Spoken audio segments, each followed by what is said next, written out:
حضرت ابراہیم علیہ السلام کی داستان طویل ہے۔ حضرت یعقوب علیہ السلام کی کہانی بھی مفصل اور جذباتی ہے، مگر حضرت اسحاق علیہ السلام گویا ان دونوں کے درمیان ایک پل کی طرح نظر آتے ہیں، جیسے پس منظر میں موجود ہوں۔ بعض مفسرین کے مطابق وہ حضرت ابراہیم علیہ السلام اور حضرت یعقوب علیہ السلام کے درمیان ایک رابطہ ہیں، ایک خاموش سی شخصیت۔ مگر اسلامی علماء یہاں ایک نہایت اہم نقطہ بیان کرتے ہیں کہ تورات لکھنے والے حضرت اسحاق علیہ السلام کی نسل سے تھے، اور فطری طور پر انسان اپنی نسل کے اس حصے کو زیادہ نمایاں کرتا ہے جو اس کے نزدیک زیادہ اہم ہو۔ مگر اس سے حضرت اسحاق علیہ السلام کی اصل عظمت چھپ جاتی ہے، کیونکہ جب آپ تورات میں حضرت اسحاق علیہ السلام کو دیکھتے ہیں تو کبھی وہ دھوکے کا شکار نظر آتے ہیں، کبھی خاموش، کبھی حالات کے زیر اثر۔ مگر جب قرآن میں انہیں دیکھتے ہیں تو ایک بالکل مختلف تصویر سامنے آتی ہے، ایک مضبوط نبی، توحید کا دائی، ایک منتخب بندہ جس کے پاس قوت بھی ہے اور بصیرت بھی۔ تو یہ فرق کہاں سے آتا ہے؟ اصل فرق انبیاء کے تصور میں ہے۔ قرآن کے مطابق انبیاء علیہم السلام کو عصمت عطا کی جاتی ہے، یعنی وہ بڑے گناہوں، دھوکے، خیانت اور اخلاقی کمزوریوں سے محفوظ ہوتے ہیں۔ اس کا مطلب یہ نہیں کہ وہ انسان نہیں ہوتے، وہ خوف محسوس کرتے ہیں، غم بھی، تھکن بھی، مگر وہ جھوٹ، فریب یا ظلم کا ارتکاب نہیں کرتے۔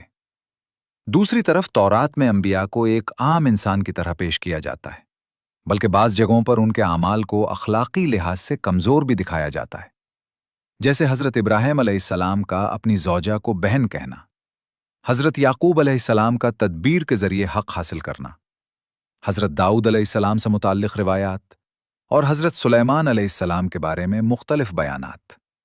یہ سب ایک خاص عقیدے کے تحت بیان کیے گئے کہ نجات انسان کے اعمال سے نہیں بلکہ اللہ کے فضل سے ہوتی ہے، اور انبیاء کی کمزوریاں اس فضل کو زیادہ نمایاں کرتی ہیں۔ مگر اسلام اس تصور کو قبول نہیں کرتا۔ اللہ کا فضل بے شک عظیم ہے، مگر اس کا مطلب یہ نہیں کہ انبیاء اخلاقی کمزوری رکھتے ہوں، بلکہ وہ پاکیزہ کردار کے حامل ہوتے ہیں اور انسانیت کے لیے نمونہ ہوتے ہیں۔ قرآن میں حضرت اسحاق علیہ السلام ایک بے عیب نبی کے طور پر سامنے آتے ہیں، نہ وہ دھوکہ دیتے ہیں، نہ دھوکہ کھاتے ہیں، نہ کمزوری کے سامنے جھکتے ہیں۔ ایک اور اہم فرق قربانی کے واقعے میں سامنے آتا ہے۔ تورات میں واضح طور پر کہا جاتا ہے کہ قربانی کے لیے حضرت اسحاق علیہ السلام کو پیش کیا گیا، جبکہ قرآن اس مقام پر کسی نام کا ذکر نہیں کرتا۔ اس بیٹے کا نام نہیں لیا جاتا جسے قربان کرنے کا حکم ہوا، مگر اکثر اسلامی علماء اس نتیجے پر پہنچتے ہیں کہ وہ حضرت اسماعیل علیہ السلام تھے، کیونکہ قربانی کے واقعے کے بعد حضرت اسحاق علیہ السلام کی خوشخبری دی جاتی ہے، جس سے معلوم ہوتا ہے کہ اس وقت ان کی ولادت ابھی نہیں ہوئی تھی۔ اب دوبارہ قرآن کی طرف آتے ہیں، جہاں حضرت اسحاق علیہ السلام کی صفات کو نہایت واضح انداز میں بیان کیا گیا ہے، کیونکہ یہی صفات ان کی اصل تصویر بناتی ہیں۔ پہلی صفت کہ وہ ایک علم والے بیٹے کے طور پر عطا کیے گئے، یعنی صرف خوبصورتی نہیں بلکہ علم، صرف طاقت نہیں بلکہ حکمت۔ علم انبیاء کی بنیادی صفت ہے، کیونکہ اللہ کی معرفت، کائنات کی سمجھ اور حق و باطل میں فرق، یہ سب علم کے ذریعے ہی ممکن ہے۔ حضرت اسحاق علیہ السلام ایک علم سے مزین نبی تھے۔ دوسری صفت قوت اور بصیرت۔ جب یہ دونوں اکٹھی ہوں تو پیغام کی سب سے بڑی طاقت بنتی ہیں۔ قوت یعنی ثابت قدمی، اور بصیرت یعنی حق کو پہچاننے کی صلاحیت۔ اگر کسی کے پاس قوت ہو مگر بصیرت نہ ہو تو وہ غلط سمت میں دوڑتا ہے، اور اگر بصیرت ہو مگر قوت نہ ہو تو وہ حق کو دیکھ تو لیتا ہے مگر بیان نہیں کر پاتا۔ مگر حضرت اسحاق علیہ السلام میں دونوں جمع تھیں۔ تیسری صفت اخلاص، اور یہی ہر عمل کی روح ہے۔ قرآن اخلاص کو ایک پاکیزہ صفت کے طور پر بیان کرتا ہے، یعنی ایسا وصف جو خالص ہو، صاف ہو، جس میں کسی قسم کی ملاوٹ نہ ہو۔ ہر عمل صرف دنیا کو دکھانے کے لیے نہیں بلکہ آخرت کی شعوری یاد کے ساتھ ہو۔ حضرت اسحاق علیہ السلام کا پیغام اسی اخلاص سے بھرا ہوا تھا۔ چوتھی صفت یہ کہ وہ منتخب اور بہترین لوگوں میں شمار کیے گئے، اور اللہ کی طرف سے منتخب ہونا صرف ایک انعام نہیں بلکہ ایک بھاری ذمہ داری بھی ہوتا ہے، کیونکہ منتخب ہونے کا مطلب ہے زیادہ بوجھ اٹھانا، اور حضرت اسحاق علیہ السلام نے یہ بوجھ اٹھایا۔ پانچویں صفت یہ کہ انہیں برکت عطا کی گئی، اور یہ برکت صرف ان کی اپنی زندگی تک محدود نہیں تھی، بلکہ ان کے بعد آنے والے ہر نبی میں، ہر سجدے میں اور نبوت کے ہر تسلسل میں جاری رہی۔ حضرت اسحاق علیہ السلام کی برکت ان کے ساتھ ختم نہیں ہوئی، بلکہ بڑھتی ہی چلی گئی۔ اب جب ہم قرآن کی اس تصویر کو تورات کی تصویر کے ساتھ رکھتے ہیں تو دو مختلف نقش سامنے آتے ہیں۔ تورات کا حضرت اسحاق علیہ السلام جزوی، خاموش، کبھی دھوکے کا شکار، کبھی غیر واضح، جبکہ قرآن کا حضرت اسحاق علیہ السلام مکمل، فعال، منتخب، محفوظ اور بابرکت۔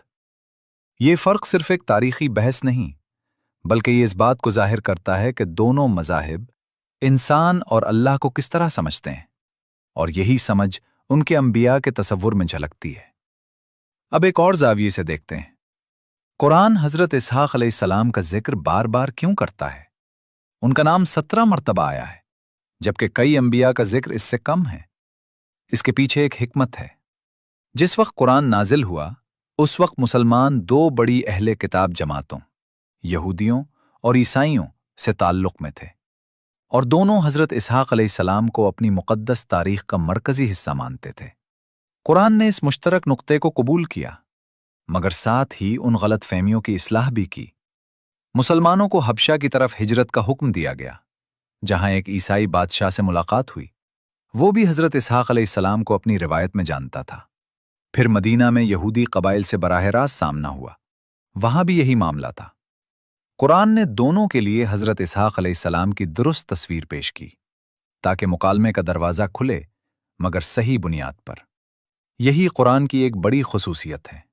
یہ صرف عقیدے کی کتاب نہیں، بلکہ تاریخ کی گہرائی میں جا کر ماضی کو حال سے جوڑتی ہے، اور مذاہب کے درمیان ایک مضبوط بنیاد قائم کرتی ہے۔ اور حضرت اسحاق علیہ السلام اس بنیاد کے اہم ستونوں میں سے ایک ہیں۔ وہ کسی ایک قوم کے نہیں، کسی ایک سرزمین کے نہیں، بلکہ پوری انسانیت کے لیے ایک مثال ہیں۔ ایک ایسی زندگی کی مثال جو اللہ کے لیے وقف ہو۔ قرآن نے اس علامت کو محفوظ رکھا، نہ اس میں تحریف ہونے دی، نہ غلط تعبیر، نہ اسے کسی سیاسی مفاد کا ذریعہ بننے دیا۔ اللہ نے ان کا ذکر آنے والی نسلوں میں سچائی کے ساتھ باقی رکھا۔ یہ ایک مختصر جملہ ہے، مگر بہت گہرا۔ اللہ نے حضرت اسحاق علیہ السلام کی یاد کو اپنی حفاظت میں لے لیا، اور تاریخ کو اجازت نہ دی کہ وہ ان کی حقیقت کو مسخ کر دے۔ قرآن میں ان کا نام بار بار آنا دراصل اس اصل چہرے کو قیامت تک محفوظ رکھنے کا ذریعہ ہے۔ ذرا ایک زندگی پر غور کریں۔ خاموشی سے شروع ہوئی، ایک معجزے کے ساتھ جنم لیا، مگر شور سے نہیں، گہرائی سے آگے بڑھی۔ حضرت اسحاق علیہ السلام کی زندگی بڑے بڑے ظاہری معجزات سے بھری نہیں تھی۔ انہوں نے حضرت ابراہیم علیہ السلام کی طرح بت نہیں توڑے، حضرت موسیٰ علیہ السلام کی طرح سمندر نہیں چاک کیا، حضرت عیسیٰ علیہ السلام کی طرح مردوں کو زندہ نہیں کیا، مگر پھر بھی ان کا اثر ان سب میں جاری رہا۔ کچھ لوگ خود سٹیج پر نظر نہیں آتے، مگر سٹیج پر موجود ہر چیز ان کی محنت کا نتیجہ ہوتی ہے۔ حضرت اسحاق علیہ السلام بھی انہی میں سے تھے۔ ان کی زندگی کو دیکھیں تو ایک بات واضح ہوتی ہے، انہوں نے بحران پیدا نہیں کیے، بلکہ انہیں سنبھالا۔ اپنی قوم کے ساتھ اختلافات کا سامنا کیا، مگر انہیں مکمل طور پر کھویا نہیں۔ ظالموں کے سامنے کھڑے ہوئے، مگر دل میں نفرت نہیں رکھی۔ اور یہی ایک نایاب توازن ہے۔ بائبل میں حضرت اسحاق علیہ السلام کو اکثر ایک نسبتاً خاموش اور پرسکون شخصیت کے طور پر پیش کیا جاتا ہے، خاص طور پر کنوؤں کے جھگڑے کے واقعے میں، جہاں بیان کیا جاتا ہے کہ وہ ایک کنواں کھودتے ہیں، دوسری قوم آ کر اس پر قبضہ کر لیتی ہے، مگر وہ لڑتے نہیں، آگے بڑھ جاتے ہیں، دوبارہ کھودتے ہیں، پھر چھین لیا جاتا ہے، اور وہ پھر آگے بڑھ جاتے ہیں، یہاں تک کہ آخر کار ایک جگہ حاصل کر لیتے ہیں۔ بائبل اسے کمزوری نہیں، بلکہ صبر کے طور پر بیان کرتی ہے۔ مگر ایک سوال ضرور پیدا ہوتا ہے، کیا یہ کمزوری تھی یا ایک شعوری طاقت؟ قرآن ان واقعات کو براہ راست بیان نہیں کرتا، مگر ایک اصول دیتا ہے کہ نیکی اور بدی برابر نہیں ہو سکتی۔ برائی کو اچھائی کے ساتھ دفع کرو۔ اصل طاقت رد عمل دینا نہیں، بلکہ اپنے رد عمل کو قابو میں رکھنا ہے۔ آج ہمیں کیا سکھایا جاتا ہے؟